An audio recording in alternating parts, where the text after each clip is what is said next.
ایران اور امریکہ کے درمیان حالیہ تنازع سے ایک ایسی خبر سامنے آئی ہے جس نے دنیا بھر کے ڈیفنس ماہرین کو حیرت میں ڈال دیا ہے۔ اطلاعات کے مطابق ایک امریکی F-15E اسٹرائک ایگل جنگی طیارہ ممکنہ طور پر ایران کے ایک ایسے جدید ڈرون سسٹم کا شکار ہوا جسے ماہرین جیلی فش ڈرون سوارم کا نام دے رہے ہیں۔ اگر یہ دعویٰ درست ثابت ہو جاتا ہے تو یہ صرف ایک جنگی طیارے کی تباہی نہیں بلکہ جدید فضائی جنگ کے پورے منظرنامے میں ایک بڑی تبدیلی سمجھی جائے گی۔ ناظرین، اپریل میں امریکہ اور ایران کے ساتھ جاری کشیدگی کے دوران امریکی فضائیہ کا ایک F-15E اسٹرائک ایگل طیارہ ایرانی حدود میں گر کر تباہ ہو گیا تھا۔ یہ پہلا موقع تھا جب ایران کے ساتھ براہ راست تنازع میں کسی امریکی جنگی طیارے کو مار گرایا گیا تھا۔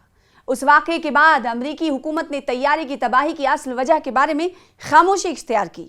تاہم اب امریکی میڈیا میں شائع ہونے والی ایک رپورٹس نے ایک نیا انکشاف کیا ہے۔ رپورٹس کے مطابق حادثے سے بچ جانے والے امریکی پائلٹ نے اپنی ابتدائی بریفنگ میں بتایا کہ اس نے آسمان میں ایک غیر معمولی منظر دیکھا۔ پائلٹ کے مطابق متعدد ڈرون ایک دوسرے سے جڑے ہوئے تھے اور ایک ہی جسم کی طرح حرکت کر رہے تھے۔ ان ڈرونز کی ساخت دور سے کسی جیلی فش یا سمندری مخلوق جیسی دکھائی دے رہی تھی۔ ذرائع کے مطابق ایک بڑا ڈرون اوپر موجود تھا جبکہ اس کے نیچے کئی چھوٹے ڈرون ایسے لٹک رہے تھے جیسے جیلی فش کی ٹانگیں ہوں۔ یہی وجہ ہے کہ امریکی انٹیلیجنس حلقوں میں اسے جیلی فش ڈرون سوارم کہا جا رہا ہے۔ پائلٹ نے اپنی بریفنگ میں دعویٰ کیا ہے کہ جب وہ طیارے سے ایجیکٹ کر رہا تھا تو اسے آسمان میں ڈرونز کا ایک پورا جال دکھائی دیا جو ایک فضائی بارودی سرنگ کے میدان جیسا محسوس ہو رہا تھا۔ تاہم امریکی انٹیلیجنس حکام اس بیان کا محتاط انداز میں جائزہ لے رہے ہیں کیونکہ حادثے کے وقت پائلٹ شدید زخمی تھا اور اس کے سر پر چوٹ بھی لگی تھی۔ اب سوال یہ کہ آخر یہ جیلی فش ڈرون سوارم ہوتا کیا ہے؟ اس کے بارے میں جان لیتے ہیں۔ دفاعی ماہرین کے مطابق یہ دراصل ایک جدید ڈرون نیٹ ورک ہے جس میں ایک بڑا مادرشپ ڈرون مرکزی کمانڈ پلیٹ فارم کے طور پر کام کرتا ہے جبکہ متعدد چھوٹے ڈرون اس کے ساتھ جڑے رہتے ہیں۔ یہ تمام ڈرون میش نیٹ ورکنگ نامی ٹیکنالوجی کے ذریعے آپس میں رابطے میں رہتے ہیں۔ میش نیٹ ورکنگ، جی ہاں، آپس میں رابطے میں رہتے ہیں۔ اس ٹیکنالوجی کی خاص بات یہ ہے کہ اگر نیٹ ورک کا کوئی ایک حصہ ناکارہ ہو جائے تو باقی ڈرون ایک دوسرے کے ساتھ رابطہ برقرار رکھتے ہوئے اپنا مشن جاری رکھ سکتے ہیں۔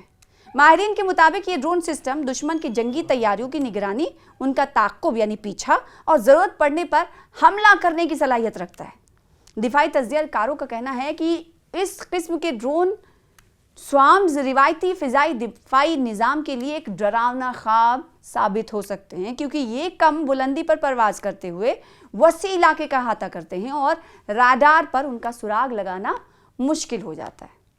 مزید حیران کن بات یہ ہے کہ اگر کسی حملے کے دوران چند ڈرون تباہ بھی ہو جائیں تو باقی ڈرون اپنی تشکیل برقرار رکھتے ہوئے کارروائی جاری رکھ سکتے ہیں۔ امریکی اور مغربی ماہرین کا خیال ہے کہ اس نوعیت کی ٹیکنالوجی اب تک صرف چین اور روس جیسے ممالک کے پاس موجود سمجھی جاتی ہے، لیکن اگر ایران واقعی اس صلاحیت تک پہنچ چکا ہے تو یہ مشرق وسطیٰ میں یعنی مڈل ایسٹ میں طاقت کے توازن کو تبدیل کر سکتا ہے۔ دفاعی ماہر بریٹ کا کہنا ہے کہ ایران برسوں سے ایسی جنگی ٹیکنالوجیز تیار کر رہا ہے جو امریکہ کی روایتی فوجی برتری کا توڑ ثابت ہو سکے۔ دوسری جانب دفاعی ماہر ایما بیٹس کے مطابق ایسے ڈرون سوارمز کا مقابلہ کرنے کے لیے اربوں ڈالر کے نئے دفاعی نظام درکار ہوں گے۔ ناظرین، ایران نے امریکی طیارے کو مار گرانے کے بعد صرف اتنا کہا تھا کہ ایک نئے فضائی دفاعی نظام کا استعمال کیا گیا ہے، تاہم تہران نے اس بارے میں مزید تفصیلات ظاہر نہیں کی تھیں۔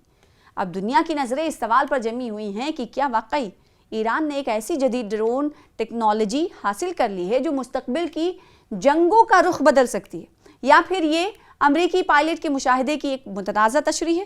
جواب جو بھی ہو، ایک بات واضح ہے کہ جدید جنگیں تیزی سے ڈرونز، مصنوعی ذہانت اور خودکار ہتھیاروں کی طرف بڑھ رہی اور آنے والے برسوں میں میدان جنگ پہلے سے کہیں زیادہ پیچیدہ اور خطرناک ہو سکتا ہے۔ فی الحال اس خبر میں اتنا ہی۔ دیجیے مجھے اجازت اور عالم اسلام کی تمام خبروں کے لیے دیکھتے رہیے نیوز 18 اردو۔